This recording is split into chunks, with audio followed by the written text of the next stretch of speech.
Resident Evil 4. This remake slash reimagining builds upon what made the original so great, while discarding the lesser part. I love this remake, and the ratings for it are stellar and basically is perfect across the board. But how scary is it? Yes, how? Let's take a look from a different angle through the terrifying monsters, intense hordes, and ominous set design to find out how scary is Resident Evil 4.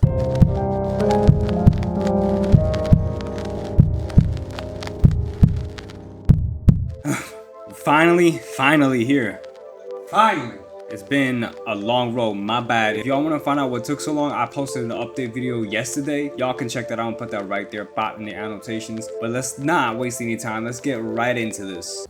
Resident Evil 4. In this game, the player takes control of Leon S. Kennedy, who is sent on a solo mission to rescue the president's daughter, who was captured by a sinister cult, Los Illuminados, which is led by the freaky ass looking leader, Sadler, who controls them by and runs experiments with an ancient parasite, Las Plagas. Through claustrophobic, beautiful, and ominous settings, Leon encounters many of these experiments and faces unrelenting hordes of parasitic infected. Now let's get right into what makes it scary. Alright, so let's start out with the settings. The beautiful, yet ominous. And that's because of the proper use of lighting and coloring. They use subtle hints of yellows, blues, greens, some resin purples, which are great for feelings of darkness, madness, coldness, which provide an ominous feeling overall. Lighting aside, the settings seem a lot more congested. Having this congested feeling makes you feel like you really can't escape and there's only one way, forward or backward. That made me panic a lot. Resident Evil 4, and honestly the series does a great job with telling a story with the set design. Almost every place you visit feels lived in with some history. And if you take the time to read the documents, you will read tales of what happened, reminding you that this place used to be normal. And one thing that I noticed, in each setting, the build-up is done phenomenally. For each new location they feed it to you slowly, you get hints of what's going on, and then bam, you get the full picture all in one go. Speaking of build-up, the enemies have build-up too. First is some foreshadowing, then a little tease of what they're about, right before you're dealing with unrelenting hordes. And with stealth mechanics added into this raises attention by a whole lot. While we're on the topic of enemies, the Ganados aren't like any other zombies you've seen before. The scariest thing about them is that they communicate. They work together to bring you down using traps and blocking off exits. They're also intelligent enough to use weapons, which is pretty damn terrifying. Now while we're still on the topic of enemies, the sub-bosses need some mention. Besides the hordes, you got the bigger and badder brutes, the terrifying Dr. Salvador, Vistadores, Garadores, and Regenerators, just to name a few. And each one will strike a certain phobia if you got it. You scared of chainsaws, moving armor, large ass enemies, bugs, blind monsters, the stuff of nightmares? Yeah, these guys will do it. And to top it off, they ain't easy. They ain't a walk in the park. Now what makes the game scarier than that?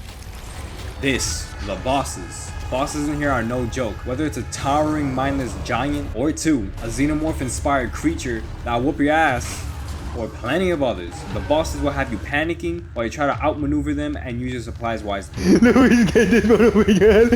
Amongst all these enemies, the soundtrack really helps solidify the mood. In my opinion, it's great and it fits each situation perfectly. And speaking of situations, there are plenty of tense situations. One of my favorites is the house survival. It's crammed and they don't stop coming. They just don't. And there's a few notable ones too. And we gotta appreciate the smaller things. The small details go a long way. The Ganados glowing eyes at night, the still living parasite inside of them from blown off limbs, the chanting, all of that adds to the horror factor. See what I did there? And besides all these enemies, the music and the setting, the thing that really makes this game scary, in my personal opinion, is Ashley. Now while she's leagues better than her original counterpart, you still need to protect her. She'll get snatched, incapacitated, or even killed. Taking care of your own ass is scary, but taking care of two, that's gonna crank up the anxiety. Plus she has a section which shows you the difference between an experienced survivor and someone who's new to this. Now, while we're talking about experiences, what makes it less scary? Well, there's certain things that take away from the fear of this game. Let's talk about resources first. Whether you manage them wisely or not, the game will drop some for you per enemy killed. And Resident Evil 4 has a smart difficulty system. It'll know when you're running low on something. It'll subtly help you out. And I feel the biggest thing that takes away from the fear is the man himself, Leon. He is very capable. And I'm talking about very capable. Ammo is abundant, but if you see yourself running out, don't worry, Leon can whoop some ass with a knife. And if the knife breaks, don't worry, Leon can still beat some ass without it. Now while we're on the topic of Leon, I feel like a big thing that is overlooked in plenty of games, horror games specifically, is the character's attitude. Leon in Resident Evil 4 has a very let's get it done attitude, and all of this really doesn't faze him. You catch him cracking jokes and throwing quips around. For him, it's just another Tuesday. And the reason this matters so much is because if you threw Leon from Resident Evil 2 in here, it would be a completely different game. But that's the thing that's honestly difficult to do with Resident Evil, as a series in general. The more experience the character gets, the less scary it becomes, because they become more efficient and honestly become more badass. Anyway, let's get on with the scoring.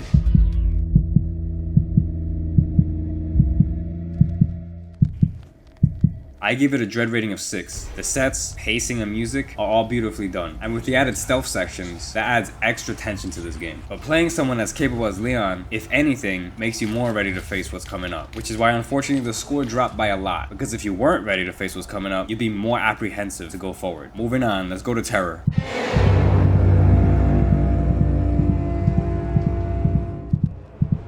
I gave it a Terror rating of 8.5, and honestly, this is where this game shines. The creature design, endless hordes, and the countless of intense battles, literally the list goes on. Terror is where Resident Evil 4 stands out. The only reason I deducted a few points was, again, having someone as capable as Leon turns it into more of an action horror game and makes it just a little less scary.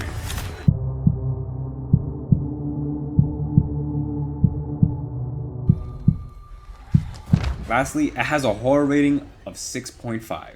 The small details in dismembered bodies, the in-depth notes that you pick up, and most importantly, the setting. Every place you visit tells a story of what happened, or what will happen. After you defeat the enemies, the parasite's still moving around, reminding you what's really controlling them. Where's everyone going? Bingo? The only reason I deducted a few points from this is because of the nature of Resident Evil 4. It's a fast-paced game, and all of this is optional. If you take the time to slow down and pick up on all these details, it's beautiful, and it's not really Resident Evil 4 style. But this makes me respect Capcom even more. To put such detail in a game like this deserves praise. Alright, so let's add all this up. With a Dread score of 6, Terror 8.5, and a Horror of 6.5, that adds up to 21.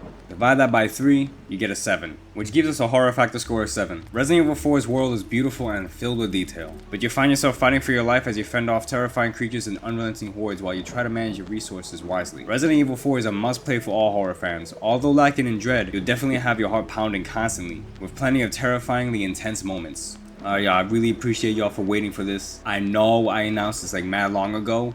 If y'all want to know what took me so long, here's a little update video like I mentioned before, which is why it took so long, my bad. The next one, I don't know what we're gonna do. I'm not really gonna do small horror games. I'll probably do like kind of like a little review card instead of a whole video, depending on the game. I like to do the horror factor on feature length games, if that makes sense, you know what I mean? Because I feel like it deserves the dissection. Anyway, y'all, I appreciate y'all for coming. Peace.